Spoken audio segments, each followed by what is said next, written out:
Hello. Right. Hey, here with Devon Williams, Albert Burton. I got to say your governments.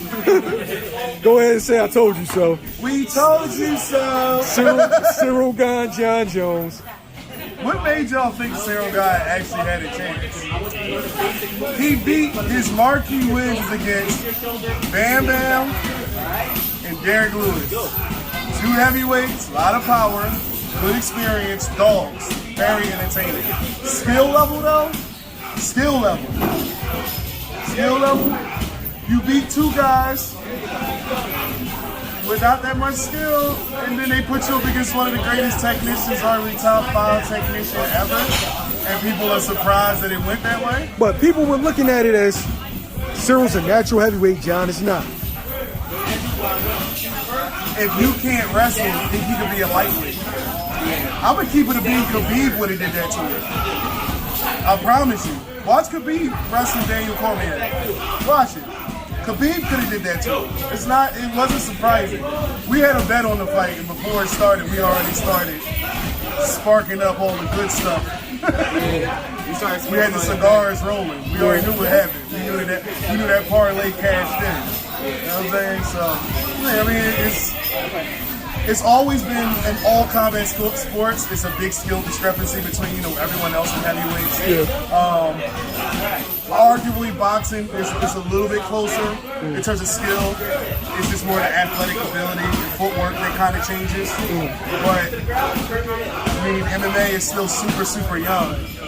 It's still giant leaps we're making every 2-3 years in terms of skill. And as always, the heavyweight's the last one because they can always survive on power alone inside. But what Jon Jones just did is the same thing DC did, same thing Stipe did. Size after a certain doesn't really make that much of a difference if you got a well-rounded skill set. And you pointed to something earlier before we got on camera. We wouldn't be talking about half these heavyweights now if it was in their golden age. Yeah, the golden age with like Cain Velasquez, Brock Lesnar, all of them. You went with Alistair Overeem. Uberine. He was on the roids. Yeah. Do we think Ciryl Gane would make top 10? Does anybody think he would make top 10? And we talk about Brock Lesnar, Randy Couture, Frank Mir, Junior Dos Santos, Cain Velasquez, Shane Travis Carwin. Brown, Shane Carwin. I'm saying up until this point, can we put Ciryl beating any of them guys? No, he would have been a gatekeeper for the top 10. Maybe. But I mean, for real, because of his ground game, Gabriel Gonzaga, you got to put him over there. Young Stipe still probably gives him work because he can still exploit the wrestling like how he did against Ngannou. I mean, it's a lot of guys. The guy he might have had work with in the top 10 back then, maybe Mark Hunt. Yeah. But he couldn't let Mark Hunt touch him. Do you think Tai Tuivasa got power? Watch Mark Hunt with the most walk-off KOs that I've ever seen in almost any sport. Yeah. He touched guys look away. He knew he not getting back up. So, again, yes, the sports progress, but like you said, heavyweight in every combat sport always is the more stagnant one. And in a young sport like MMA, Jon Jones just lets y'all know the stagnation ain't gonna work. Yeah. It ain't gonna work. It ain't gonna work at all. Albie, what did you say? I saw that. Don't be respectful. Yeah. Because you might have to train him one day. You might train him one day. You never know how the world works. So be respectful. So, I just feel like we all get wrapped up in the spectacle going up into the fight. You have color commentators, you have the promoter talking about this guy. We all saw like Gane was some sort of Terminator, some sort of the next biggest thing in the UFC period. Like they have to build them up, that's their job. But sometimes you have to be careful when you buy into that hot hype a little too much because you start getting people that Gane would beat Jon Jones. You start hearing like, oh, Jon been off for 3 years. Like Jon was training in Henry Cejudo's camp for at the very least 2 of those years he was gone. That's a good camp. That's a really good camp. You got to train with Henry. What's his name? Yuri was over there. Yuri Prohaska Yuri was over left. there. There was a rumor that went around that Jon beat up Yuri so bad that it made him leave the camp and drop the belt. So this whole thing, like, oh, he was off for 3 years. Oh, he looks like shit.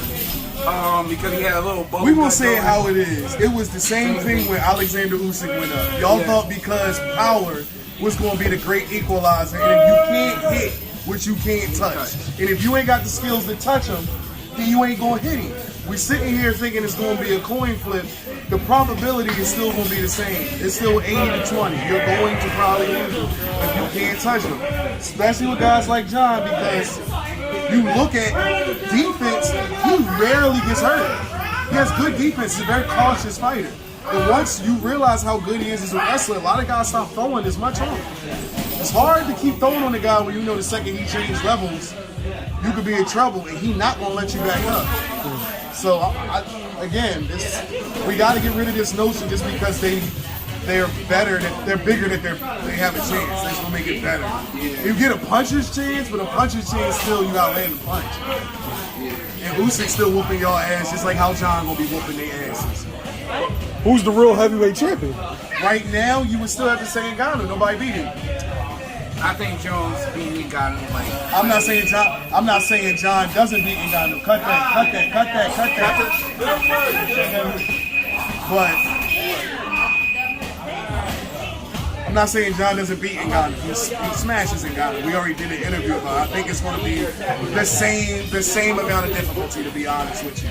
He might not get that submission that early, but it's going to be within those first 2 rounds. It's not going to be. Are you surprised in the manner that it happened? That he got Gane out there with ease. I watched Francis Ngannou out wrestle Ciryl Gane. I watched Francis Ngannou wrestle Ciryl Gane offensively. Not like he defensively kept him off of him. That's one thing. No, he went and took you down repetitively. And controlled you. Some would say he took you down at will almost.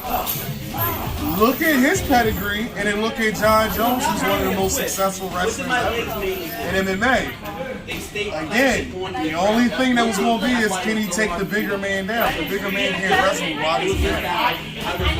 It would be the same as saying, can he take Tyson Fury down? He's much bigger than him. Can Tyson Fury wrestle? I mean, maybe better than Ciryl. What's to be believed is true. It's like we're gonna be honest. It's like at the end of the day, if you can't wrestle, he would be a small heavyweight, but he can wrestle his ass off. If you put him in there with a Deontay Wilder, this much you have a puncher's chance. If you can't wrestle, he can't wrestle. Why is it surprising? Because he's a heavyweight. That's it. It wasn't surprising when DC went up there and was out wrestling guys. People didn't count that as a surprise. That's a good point. Why is it a surprise with Jon, who out wrestled DC? I think I expected to go like maybe round 2. I didn't expect him to just get like folded like that. I didn't expect him to get packed up so thoroughly. Like I expected, just because he was a competitor, competing for a championship, I didn't think he'd let himself go out like this. But I mean, y'all two against he don't train outside of camp. He don't look to better himself. So he really doesn't have to. You're on in Scotty. the current heavyweight division outside of Jon Jones. Y'all can return to the body. Until he starts taking it seriously, until he starts training outside camp, until he starts like looking to improve himself and not just rely on his own athleticism or his kickboxing skills, until he wants to learn the whole game of MMA and he wants to try to push to be that great, it's going to be the same result every time. Like, that doesn't mean that he goes and have a really good camp and try to fight Jon again, because now it's just going to turn from him losing in round 1 to him losing in round 2. That's it. Until he changed himself as a fighter, he's never going to beat Jon Jones, because right now he doesn't train like he wants to be the greatest of all time. He doesn't train like the GOAT, and you're going up against arguably the GOAT. I would take it out because I don't count the fucking the steroid wins as him winning. But still, skill-wise, he's impressive. He's very impressive. Y'all on Twan's go. Jon Jones is, not Ciryl. But yeah. Jon Jones not the GOAT. I don't agree that he's not the GOAT. That's another conversation. We had the conversation. We can have it all day. But he's one of the greats. And he said one of the best reasons ever in his last fight. He's never beaten somebody that was considered the greatest in their division. He said it out of his own mouth. He beat Stipe, he answers that question. Yep. Stipe the greatest heavyweight of all time. You look at But it's a past GSP, prime Stipe. Huh? It's a past prime Stipe. You still got to take it for what it is. Yeah. Because then we can still make that argument too. GSP beat Prime Matt Hughes twice. You can argue that with Daniel Cormier beat Stipe, that was past prime Stipe. That was right off the Ngannou win where he solidified himself as this. So I can't say that. But I will say the wars with DC did take a lot out of him. Everybody know that whenever you see fighters go through those trilogies like that, it normally takes a lot out of them. Especially when it was knockouts, and then an all-out shoot 'em out war. I mean, just look at Pacquiao Marquez. Take a lot out of him. So, but yeah, he not the good dude. But that's another conversation.